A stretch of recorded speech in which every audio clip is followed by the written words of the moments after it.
ভাবিছোঁ অনুভৱ কৰিছোঁ অলপ ভাল হৈছে বুলি ভাবিছোঁ আচলতে।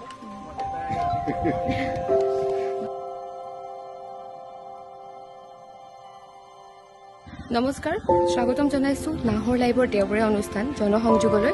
আজি আমি উপস্থিত আছোঁ যোৰহাটৰে এখন গাঁও বাঘমৰা, আৰু আমি দেখাম ইয়াত বাঘমৰাৰ মানুহসকলে কিদৰে জীৱন নিৰ্বাহ কৰে। তেওঁলোক গাঁৱৰ মানুহ, তেওঁলোক যেনেকৈ ব্ৰহ্মপুত্ৰৰ পাৰতে তেওঁলোকৰ ঘৰ, খেতি বাতি কৰি বা যিদৰে আমাৰ পিছফালে দেখিছে বাঘমৰা ইকো কেম্প, তো তেনেকুৱা ধৰণে তেওঁলোকে নিজৰ জীৱন যাপন কৰি আহিছে। গতিকে আজিৰ অনুষ্ঠানটোত অলপমান তেওঁলোকৰ বিষয়ে দেখাম। এতিয়া লগ পালোঁ এই দাদাজন, নৱপ্ৰজন্ম হিচাপে মানে তেওঁলোকে এইটো আদৰ্শ হিচাপে আপুনি দেখিব পাৰে যে বাঘমৰা ইকো কেম্প কিদৰে বনাইছে। কেনেকৈ মনলৈ আহিলে যে এনেকৈ বনাম, এনেকৈ আগুৱাই নিম?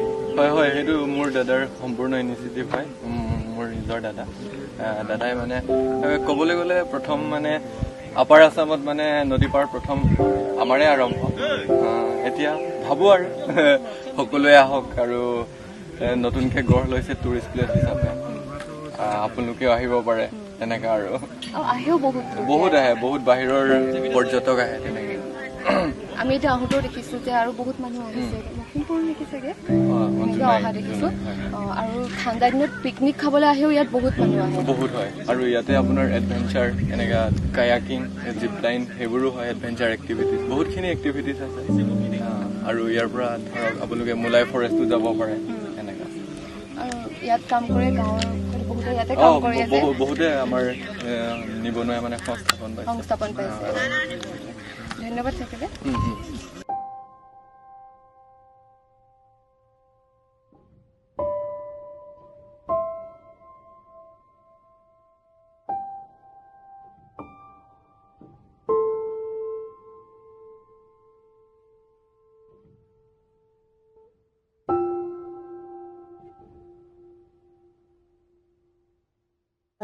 বোকা মানে পাথৰ নহয় জানো তেওঁৰ ঘৰলৈ যাবলৈ।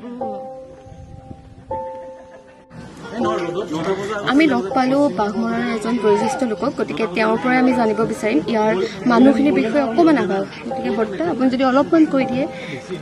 বাঘমৰা ইতিহাস প্ৰসিদ্ধ গাঁও আছিলে।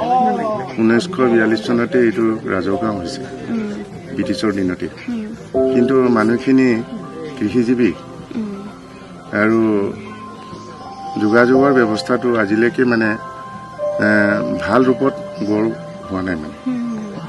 গতিকে অকণমান বেকৱাৰ্ড হৈ আছে বুলি ক'ব লাগিব, কাৰণ আপোনালোকেতো আহিছে, ৰাস্তা পদূলি ইমান ভাল দেখা নাই। মাত্ৰ এই কাৰ্নিভেল চেণ্টাৰলৈ আহিবলৈ মানে বহুত কষ্ট কৰি সেইটো পোৱাৰ পিছত এই উপহাৰ দিলে গভৰ্ণমেণ্টে বাৰু, আছাম দৰ্শন বুলি। এইটো আঁচনিত অন্তৰ্ভুক্ত হ'ল। তাৰপিছত তথাপিতো এইটোৱে নহয়, অকল এইটোৱে যোগাযোগৰ ৰাস্তা নহয়, আচলতে বহুতো আছে আমাৰ গাঁওখনৰ মাজত। বিশেষকৈ আমাৰ ইয়াৰ কৃষকসকলে যোৰহাট বজাৰলৈ যায়, পুৱা 4 বজাতে ওলাই যায়। কিছুৱে বাইকত নিয়ে, এক্সেল আজিকালিতো ওলাইছে এক্সেল, এইবিলাকত নিয়ে। কিছুৱে ভাড়া কৰি এচিত নিয়ে বেছিকৈ। মই খবৰটো পোৱাৰ লগে লগে আমাৰ কেইজনমান ঘূৰি আহিছে বজাৰৰ পৰা। কিন্তু যোৰহাট বজাৰখন আমাৰ কাৰণে অতি প্ৰিয় বজাৰ, নিজৰ জিলা। আৰু বৰ্তমান আমি যোৰহাট লোকসভা সমষ্টিতে অন্তৰ্ভুক্ত হৈছোঁ। এই লোকসভা নিৰ্বাচনত যোৰহাট সমষ্টিত কৰিম। আশা ৰাখিছোঁ আমি যোৰহাট সমষ্টি যেতিয়া অন্তৰ্ভুক্ত হ'ব, নিশ্চয় আমাৰ বাট পথ বা অন্যান্য ক্ষেত্ৰত আগবাঢ়ি যাম বুলি আমি আশাবাদী। হয়, বৰ্তাই কোৱাৰ দৰে আমি দেখোঁ, আমি ৰাতিপুৱা ৰাস্তাত দেখোঁ 4টামান বজাৰ পৰা এনেকৈ বাইকত বা এচিত পাচলিবোৰ লৈ যোৱা আমি দেখিবলৈ পাওঁ। আৰু যোৰহাটৰ যিখন পাচলি বজাৰ, তাত সঁচা কথা ক'ব গ'লে অধিকাংশই অঞ্চলৰ। আমি ইয়াত সোমাওঁতেও দেখিছোঁ, আমি শাক পাচলিৰ খেতি দেখি আহিছোঁ। গতিকে সেইপিনেও যাম আমি। আৰু বৰ্তা বহুত বহুত ধন্যবাদ এইখিনি। ধন্যবাদ থাকিল। আগলৈ নিশ্চয় আকৌ লগ পাম। কিন্তু আগবঢ়াই নিয়াৰ ক্ষেত্ৰত আমি নতুন প্ৰজন্ম আপোনালোককে আগুৱাই দিলোঁ। যিকোনো প্ৰকাৰে, যিকোনো ক্ষেত্ৰতে এই অঞ্চলটো যাতে আগুৱাই লৈ যায়, তাৰ বাবে আশাবাদী মই। একদম বহু ধন্যবাদ আপোনালোকক জনাইছোঁ। আৰু আৰুনো কি ক'ম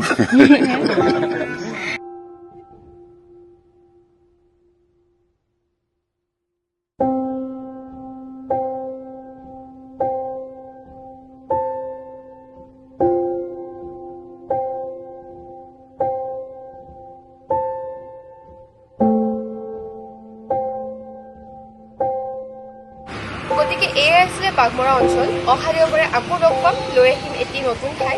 আজিলৈ ইমানেই, বিদায় লৈছোঁ মই মৰিমা দত্তই নাহৰ লাইভৰ পৰা। ধন্যবাদ।